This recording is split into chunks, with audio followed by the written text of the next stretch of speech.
Hello, ഇന്നത്തെ നമ്മുടെ രാവിലെ എങ്ങനെയാണെന്ന് കണ്ടാലോ. ഇച്ചായൻ നിന്ന് കോഴിക്കോടാണ് വർക്ക്. അപ്പോൾ കുറച്ച് നേരത്തെ എഴുന്നേക്കേണ്ട വന്നു. ലേവുക്കുട്ടി എഴുന്നേറ്റിട്ടില്ല. അവൾ എഴുന്നേക്കുന്ന സമയം ആവുന്നേ ഉള്ളൂ. അപ്പോൾ ലേവുക്കുട്ടി അവിടെ ഉറങ്ങട്ടെ, കുറച്ച് കാര്യങ്ങൾ ചെയ്ത് തീർക്കാണ്ട്.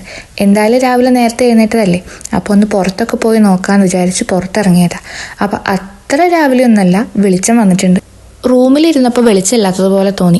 എന്തായാലും കുറച്ചു നേരം പുറത്ത് നിന്നതല്ലേ, പ്രകൃതി ഭംഗിയൊക്കെ ആസ്വദിച്ച് സമയം പോയതറിഞ്ഞില്ല.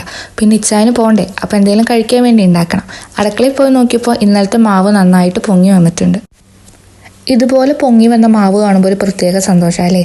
അപ്പോൾ എന്തായാലും ഇച്ചായന് ചൂടോടെ അപ്പം ഉണ്ടാക്കി കൊടുക്കാമെന്നൊക്കെ വിചാരിച്ച് പാത്രമെല്ലാം ചൂടാക്കാൻ വേണ്ടി വെച്ച് അപ്പം ചുട്ട് തുടങ്ങിയപ്പോഴേക്കും ലേവുക്കുട്ടീൻ്റെ സൗണ്ട് കേൾക്കുന്നുണ്ട്. ലേവുക്കുട്ടി എഴുന്നേറ്റു എന്ന് തോന്നുന്നു. ഇന്നിപ്പോൾ ഇച്ചായും വീട്ടിലുള്ളതുകൊണ്ട് ലേവുക്കുട്ടീൻ്റെ കാര്യത്തിൽ ടെൻഷനില്ല. അപ്പയും മോളും കൂടി അവിടെ ഇരുന്ന് കളിച്ചോളും. ലേവുക്കുട്ടിക്ക് എഴുന്നേൽക്കുമ്പോൾ ആരെങ്കിലും കാണണം, ഇല്ലെങ്കിൽ ലേവുക്കുട്ടി കരയാൻ വേണ്ടി തുടങ്ങും. അങ്ങനെ ചൂടോടൊക്കെ അപ്പം ചുട്ട് ഇച്ചായം കഴിച്ചു കഴിഞ്ഞപ്പോഴേക്കും പോകാനുള്ള സമയമായി. എത്ര പെട്ടെന്നല്ലേ ഈ സമയങ്ങളൊക്കെ പോകുന്നത്. അപ്പോൾ ലേവുക്കുട്ടി അപ്പേൻ്റെ പുറകെ നടന്ന് അപ്പം എന്താ ചെയ്യുന്നതെന്ന് നോക്കുന്നുണ്ട്. ഇപ്പം അപ്പ പോകുമ്പോഴേക്കും ലേവുക്കുട്ടീൻ്റെ സ്വഭാവം മാറും. ഇച്ചായം പോകാൻ ഇറങ്ങിയപ്പോഴേക്കും ലേവുക്കുട്ടി ഓടി ഇച്ചായൻ്റെ കൈ കയറിയിട്ടുണ്ട്. അപ്പോൾ ഇന്നത്തെ വീഡിയോ ഇത്രയേ ഉള്ളൂ. ഞങ്ങളുടെ വീഡിയോ കണ്ടിഷ്ടമാവുകയാണെങ്കിൽ ലൈക്ക് ചെയ്യണേ. അതിൻ്റെ കൂടെ സബ്സ്ക്രൈബ് ചെയ്ത് സപ്പോർട്ട് ചെയ്യാൻ മറക്കല്ലേ.